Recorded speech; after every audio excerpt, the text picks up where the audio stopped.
Good morning guys. എൻ്റെ കല്യാണത്തിൻ്റെ ആവശ്യത്തിനായിട്ട് 2 വർഷത്തിന് ശേഷം ഓസ്ട്രേലിയയിൽ മെൽബണിൽ നിന്ന് ഞാൻ നാട്ടിലോട്ട് തിരിച്ചു പോവുകയാണ്. ഇപ്പോൾ ഞങ്ങൾ ഏകദേശം എയർപോർട്ടിൻ്റെ അടുത്തെത്തി. എയർപോർട്ടിൽ ചെന്നതിന് ശേഷം കുറേ നേരം എനിക്ക് പോസ്റ്റ് കിട്ടിയായിരുന്നു. കാരണം ഫ്ലൈറ്റ് കുറച്ച് ലേറ്റ് ആയിരുന്നു.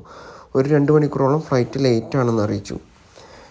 പിന്നെ ഒരു കാര്യം സംഭവിച്ചത് എന്താണെന്ന് വെച്ച് കഴിഞ്ഞാൽ, എൻ്റെ വീഡിയോയിൽ വോയിസ് റെക്കോർഡായില്ല.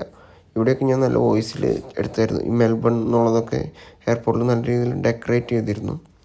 പക്ഷേ അൺഫോർച്ചുനേറ്റ്ലി ഫ്ലൈറ്റ് ലേറ്റാണ്, ഓൾമോസ്റ്റ് 2 hours ലേറ്റാണ്. പിന്നെ എൻ്റെ വോയിസ് റെക്കോർഡായില്ല. അതുകൊണ്ട് തന്നെ ഞാനിപ്പോൾ എക്സ്റ്റേണൽ ആയിട്ട് വോയിസ് കൊടുക്കുകയാണ് ചെയ്യുന്നത്. അപ്പോൾ അതിൻ്റേതായ ഒരു ബുദ്ധിമുട്ടുണ്ടാവും. ഫൈനലി ബോർഡിംഗ് പാസ് കിട്ടി. അപ്പോൾ ബോർഡിംഗ് പാസുമായിട്ട് ഞാൻ ഗേറ്റ് 9A പോവാണ്. അവിടെ നിന്നായിരുന്നു എനിക്ക് ഫ്ലൈറ്റ്.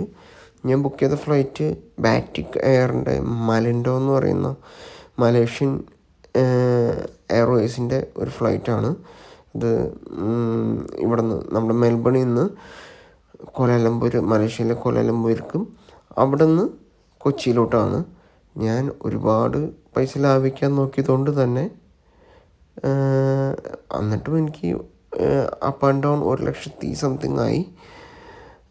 എന്നിട്ട് തന്നെ എനിക്ക് കോലാലംപൂരിൽ മലേഷ്യയിൽ ഓൾമോസ്റ്റ് 16 മണിക്കൂറിൽ കൂടുതൽ ലേ ഓവർ, അല്ലെങ്കിൽ 16 മണിക്കൂർ ഞാൻ മലേഷ്യയിൽ ആയിരുന്നു. അപ്പോൾ ഞാൻ ഫ്ലൈറ്റിലോട്ട് കയറാനായിട്ട് എയറോ ബ്രിഡ്ജിൽ കൂടെ പോകുന്ന കാഴ്ചയാണ് നിങ്ങളിപ്പോൾ കാണുന്നത്. ഇത് കഴിഞ്ഞ് നേരെ ഫ്ലൈറ്റിൻ്റെ ഉള്ളിലോട്ടാണ്. ഇവിടെ നമ്മൾ ഫ്ലൈറ്റിൻ്റെ ഉള്ളിൽ കയറി. അപ്പോൾ ഫ്ലൈറ്റിൽ ഒരു മണ്ടത്തരം പറ്റിയത് എന്താണെന്ന് വെച്ചാൽ, ഞാൻ വിൻഡോ സൈഡ് സീറ്റ് ബുക്ക് ചെയ്തു. പക്ഷേ